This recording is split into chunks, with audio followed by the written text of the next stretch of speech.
They say change starts with us. But I knew myself, change will start with this speech.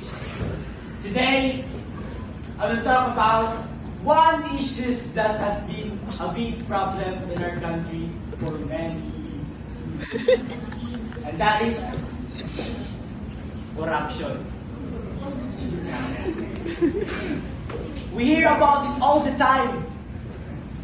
But the sad truth is that it is still happening and it affects all of us. Corruption, corruption, corruption. Corruption is more than just stealing money.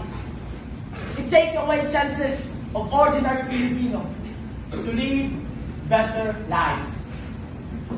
Imagine the budget that should go to schools, hospitals, and roads, but instead, it ends up in someone's pocket. And because of that, many children can study properly. Many patients don't get the care they need, and workers struggle every day just to survive.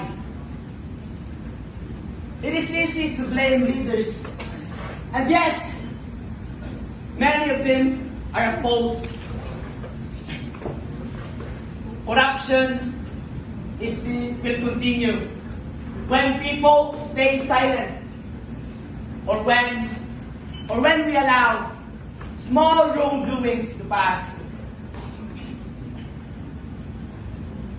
Small wrongdoings to pass.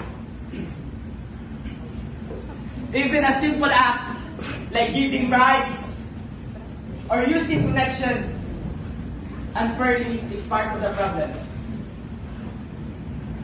It's part of the problem. If we really want change, it has to start with us. We need to be honest in our own action and demand honesty from those in power. The Philippines is full of talented, hardworking, and brave people. We deserve leaders who will serve with integrity, and we deserve future without corruption holding us back.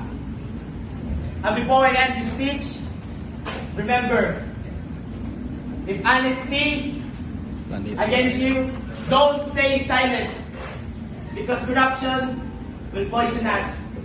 And that will be all. Thank you.